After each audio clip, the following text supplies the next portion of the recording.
Could you describe the liberation of your camp? Well, it was around the end of April. We were told to start to pack up because we were starting to march. We didn't know what was happening, but we were told to start to march. So we started. We packed up. We started marching. Then we heard. Did the Germans go with you? Yeah.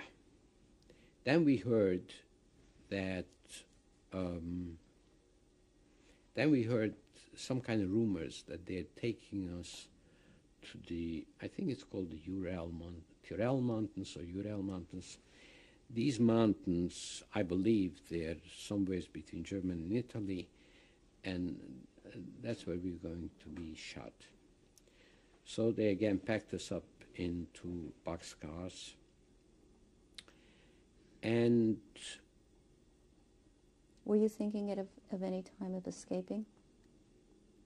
As a matter of fact, it's very interesting you should ask, because in a few minutes I'll tell you where this same David Adler, that my uncle that I helped in the concentration camp, suggested that we escape.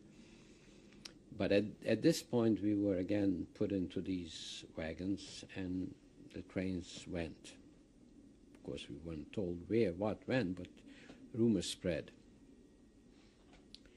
In the middle of the way, all of a sudden we hear airplanes shooting at us, and they were shooting, and in the barrack, in the wagons, in the cars, bullet holes we saw already. At that time, whatever German soldiers were guarding us, they ran.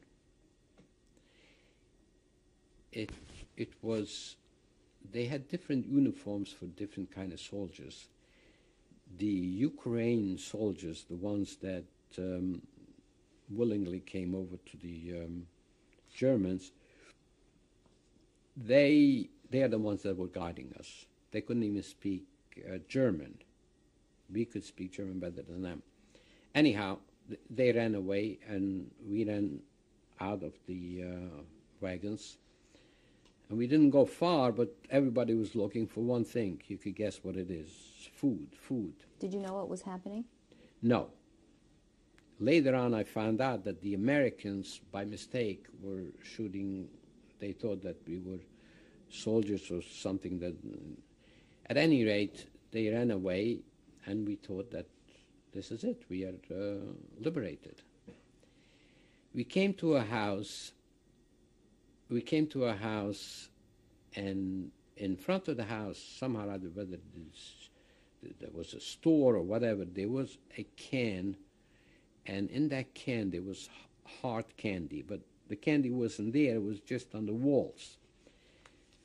Everybody was trying to get a piece of it, and of course we were fighting over it, but all of a sudden the Germans come out of nowhere back into the Wagonen. So we went back into the Wagonen, and at the risk of being too repetitious, I will tell you that, like I told you, the theme of my whole narration is this Hashkucha Prutius. In that camp that we were, they were not only from Hungary, from Czechoslovakia, there were also some people from Greece. Somehow or other, they're more hot-blooded than the Hungarians or whatever. And I told you that there was this big fight about that tin can, about the candy can.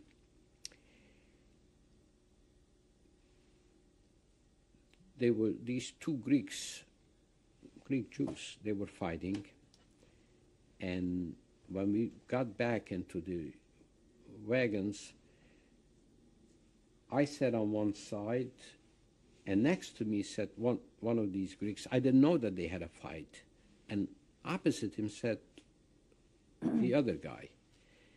And they were saying something in Greek to one another. And all of a sudden I hear a thud, like against the wood of the boxcar. I take a look, inches from me, a knife. This guy threw a knife at him.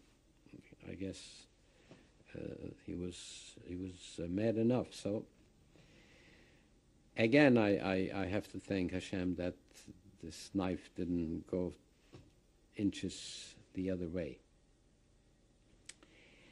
Anyhow, this is where our train went, and we must have gone about another half a day. At night, we came to a town called Tutzing. I'm sure you heard of Feldafing. That was like a place where all those refugees gathered after the war. This was not far. It was a town called Tutzing. And somehow or other, we got a hold of the fact that there aren't any more guards that are guarding us. And this must have been about 10, 11 o'clock at night. And we were in this Tutzing station. So if nobody else is guarding us, so we picked up and we went. I remember going down, there was a steep hill. At the bottom of the hill, there was a tavern. And I remember looking in, and I see these Nazi soldiers drinking beer and singing those German songs. We got very scared. It seems that the war is not over yet. So we were standing out there and watching, but they didn't do anything to us. Who liberated you? The Americans. Do you remember the date? I think it was May 1st. In this column was also, there was French, Italian were there, and it was Russian, and also was Greeks. And one episode in our wagon was that the Greek people, they couldn't, because they used to eat. They didn't even know that they are Jewish before the war. And the German make them Jews and they send them out. It was in Saloniki, I think they were. So one episode also will stay in my mind all my life. I can see the picture even now. When somebody died, not even died, it was warm. They opened the head and they ate the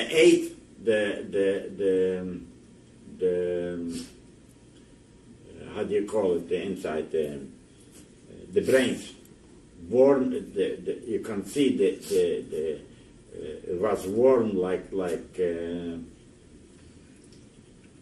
you can see like a smoke come out, or you call it differently, like steam. You can still see the steam was from this, and this was so horrible. How people can stoop for their life to eat human brains. It's undescribable. It's I wouldn't do it. I would rather die not to do this, and I didn't do it in my life. So this was